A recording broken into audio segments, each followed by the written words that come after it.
Ada satu fenomena teman-teman sekalian yang kita semua bisa lihat di depan mata kita, yaitu masalah kematian. Risalah ini akan kami sampaikan kepada orang yang sehat dan sakit, orang yang kaya dan juga miskin, para pemimpin dan masyarakat, orang cerdas dan juga orang yang bodoh, laki-laki dan perempuan, anak kecil ataupun orang dewasa. Ingatlah saudaraku, kita akan mengakhiri kehidupan dunia ini. Ada batas waktu di mana kita semua akan meninggalkannya.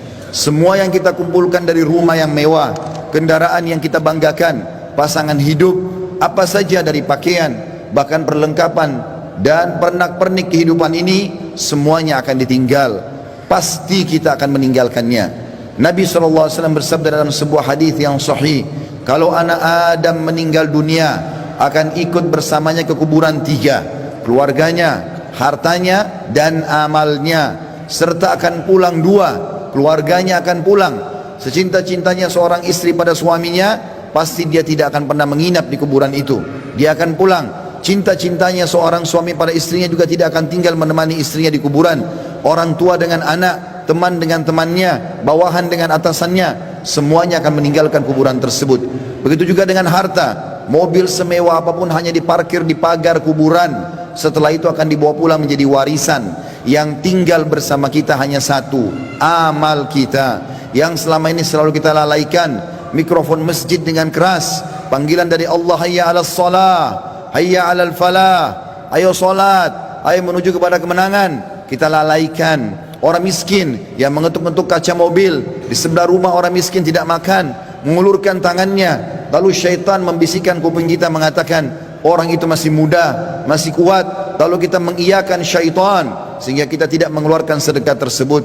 Al-Quran hanya menjadi hiasan, berbangga-bangga dengan kertasnya, dengan sampulnya yang bagus, penerbitnya yang dikenal, atau yang bestseller yang dijual di pasar-pasar. Bukan lagi berfungsi sebagai ayat-ayat Allah, peringatan yang harus dibaca dan jadi prinsip hidup, hanya menjadi sebuah kenangan saja. Begitu juga dengan orang tua yang dilupakan, hanya kena jabatan yang sudah naik, harta yang sudah mulai melimpah, memiliki pasangan yang cantik, anak-anak yang banyak, sehingga orang tua di kampung halaman dilupakan. Telepon pun hanya setahun sekali. Tidak ada lagi kejar pahala dan surga dari kedua orang tua. Padahal seorang salafus saleh pernah menemukan salah satu orang tuanya meninggal, lalu dia menangis terisak-isak. Kemudian murid-muridnya menanyakan, kenapa anda menangis? Kata dia, sungguh satu pintu surga sudah tertutup untukku, maka tertinggal satu lagi. Dan sekian banyak fenomena dalam kehidupan kita yang kita lalaikan, saudaraku seiman. Dengarkan dan renungi baik-baik bagaimana Allah mengingatkan dalam kitabnya tentang masalah hari pulang ini. Yang pertama, disebutkan di dalam Al-Quran surah Al-Baqarah ayat 281. Allah berfirman, dan kekal ditilawakan oleh orang-orang beriman sampai hari kiamat. A'udzu billahi minasyaitonir rajim. Wattaqu yawman turja'una fihi ila Allah, thumma tuwaffa kullu nafsin ma kasabat wa hum la yudhlamun. Takutlah kalian, persiapkanlah diri kalian, fikirkanlah baik-baik, masuk semua dalam makna wattaqu. Hati-hatilah kalian dengan hari di mana kalian akan dikembalikan kepada Allah. Kemudian setiap jiwa akan diberikan balasan dan laporan dari amal-amalnya, baik ataupun buruk, dan mereka tidak akan dizalimi sedikit pun. Kalau hari ini teman-teman kita melihat seseorang kerabat kita, teman sejawat kita, partner bisnis kita dibungkus dengan kain kafan dan meninggal, dan kita mengantar ke kuburan sebagaimana mungkin itu sudah pernah kita lakukan, maka satu waktu nanti kita yang akan diantar. Teman-teman sekalian masih malas sholat, sholatlah teman-teman sebelum anda disolati oleh orang-orang. Banyak orang meninggalkan saf pertama masjid, padahal itu keutamanya sangat besar, tapi dia menunggu dia akan disolati di saf pertama pada saat meninggal dunia. Ini kerugian, penyesalan akan datang terakhir, saudaraku seiman. Dalam ayat lain Allah berfirman dalam surah Al-Baqarah ayat 48, A'udzu billahi minasyaitonir rajim. Wattaqu yawman la tajzi nafsun an nafsin syai'a wa la yaqbalu minha syafa'atun wa la yu'khadhu minha 'adlun wa la hum yunsarun. Hati-hatilah kalian, perhatikan baik-baik, renungi baik-baik kata Allah, hari di mana tidak ada lagi jiwa bisa membantu jiwa yang lain, dan tidak akan diterima lagi rekomendasi-rekomendasi, pertolongan-pertolongan, dan juga tidak akan pernah ada yang bisa memenangkan. Di dalam ayat yang lain juga Allah mengingatkan surah Luqman, surah nomor 31 dalam Al-Quran ayat 33. A'udzu billahi minasyaitonir rajim. Ya ayyuhan nas, ya ayuhan nasu taqu rabbakum wakhshaw yawman la yajzi walidun an waladi wala mauludun huwa jazin an walidihi syai'a inna wa'dallahi haqq fala taghurrannakumul hayatud dunya wala yaghurrannakum billahil garur.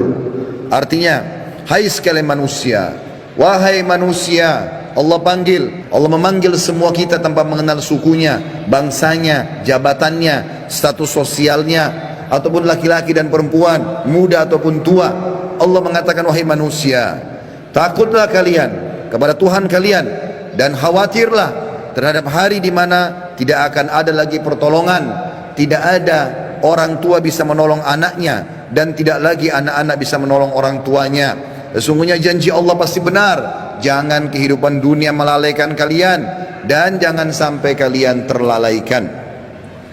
Allah subhanahu wa ta'ala mengingatkan di ayat yang lain, surah Al-Muzammil, surah nomor 39 ayat 17 sampai 19. Allah berfirman, a'udzubillahi minasyaitonir rajim. Fa kaifa tattaquna in kafartum yawma yaj'alul wildanu shiba. Bagaimana kalian bisa memungkiri hari di mana anak kecil pun bisa menjadi tua tiba-tiba? As-sama'u munfatirun bih, pada hari kiamat nanti maka langit-langit pun akan pecah. Kana wa'duhu maf'ula, dan itu janji Allah pasti akan terjadi. Inna hadhihi tadhkirah, ini adalah peringatan yang sangat bermanfaat. Wa man syaa'a attakhadha ila rabbih sabila, siapa yang berakal maka dia segera mengambil jalan menuju ke Tuhannya. Saudaraku seiman, ada seorang soleh dulu kaya raya di zaman tabi'in di Irak. Dia lagi duduk di kebun kurmanya. Orang ini kebetulan sering ibadah, rajin sekali ibadah. Satu waktu dia pernah lalai beribadah. Ada beberapa waktu dari amal-amal sunnah yang dia tinggalkan, bukan amal wajib. Lalu kemudian di kebun kurmanya dia duduk, dan sering kali dalam beberapa hari di mana dia lalai itu, dia menyuruh pegawainya memetik kurma-kurma yang masih segar, ditaruh di depannya, lalu dia menyuruh semuanya bubar untuk dia nikmati sendiri kurma itu. Dan kebunnya ini ditutup dengan pagar yang sangat tinggi, tidak ada yang bisa masuk. Maka pada saat dia lagi duduk menikmati kurma tersebut, tiba-tiba di depannya semak belukar ya bergerak seakan-akan ada orang. Maka dia sambil marah mengatakan, siapa kamu? Begitu beraninya kamu masuk ke dalam kebunku tanpa izin. Maka tiba-tiba keluar dari semak belukar tersebut orang yang dia tidak kenal. Lalu orang itu mengatakan, sesungguhnya aku adalah sosok yang tidak butuh izin untuk datang ke tempat siapapun. Aku sosok yang selalu ditakuti oleh seluruh raja-raja dan orang-orang yang membongkok atau menyombongkan diri. Aku sosok yang selalu kalau datang tidak pernah terlambat dalam menyelesaikan urusanku. Maka tiba-tiba orang soleh dan kaya ini menundukkan matanya yang tadinya melotot karena merasa marah, tiba-tiba dia ketakutan. Lalu dia mengucapkan kalimat, apakah Allah masih memberikan aku kesempatan untuk kembali? Maka dia pun, orang itu pun mengatakan, masih ada beberapa waktu untukmu, maka bertaubatlah. Tiba-tiba orang itu menangis, kemudian dia angkat kepalanya, orang yang tadi menyampaikan berita itu sudah hilang. Teman-teman sekalian, kita tidak butuh menunggu kita sakit masuk ke ruangan ICU baru mati. Kita juga tidak butuh teman-teman sekalian untuk menjadi tua dan ubanan semua rambut kita baru kita meninggal dunia. Kita tidak butuh tiba-tiba teman-teman stroke ataupun tubuh kita melemah atau kulit kita keriput baru kita meninggal dunia. Berapa banyak anak kecil yang masih muda pada saat ajalnya datang semuanya meninggal dunia. Mati fenomena yang tidak bisa kita menghindar darinya. Perhatikan baik-baik, Allah berfirman di dalam surah Al-Imran, surah nomor 3 ayat 185. A'udzu billahi minasyaitonir rajim.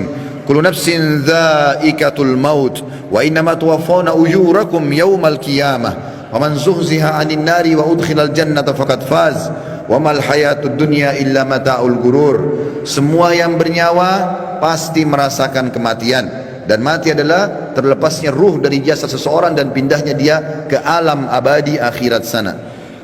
Dan setiap jiwa akan diberikan balasan pada hari kiamat sesuai dengan amalnya. Maka siapa yang bisa diselamatkan pada hari kiamat dari api neraka, kemudian masuk ke dalam surga, sungguh dia telah beruntung. Ketahuilah, kehidupan dunia hanyalah kehidupan yang menipu belaka.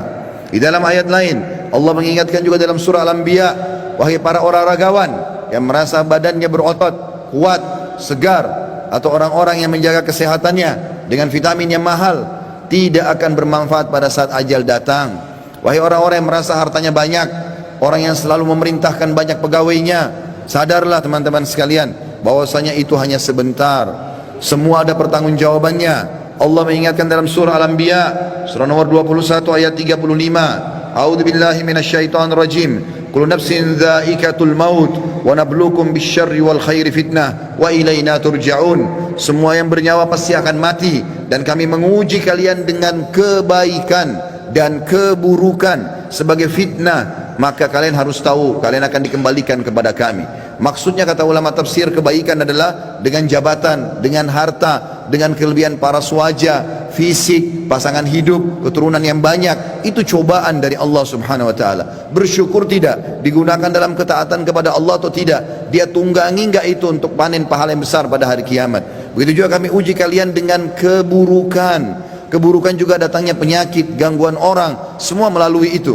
Bersabar tidak, sehingga akhirnya mendapatkan pahala yang maksimal pada hari kiamat.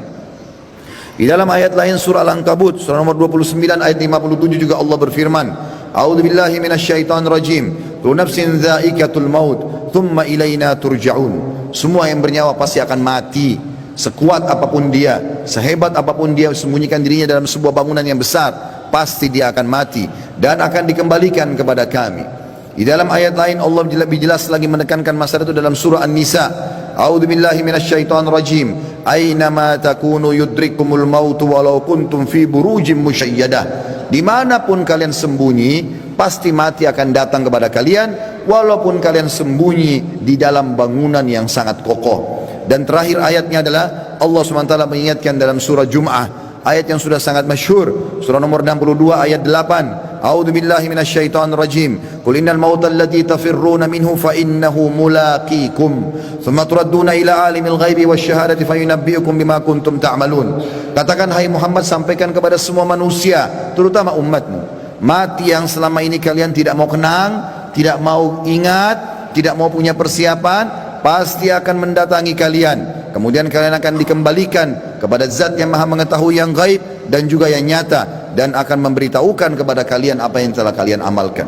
Saudaraku seiman, ingat, ruangan ICU di rumah sakit hanya 2 atau 3, dan orang yang sedang berobat di rumah sakit lebih sedikit jumlahnya daripada orang yang berjalan di sebelah rumah sakit. Di pinggir jalan lebih banyak, artinya lebih banyak orang meninggal yang tidak sakit.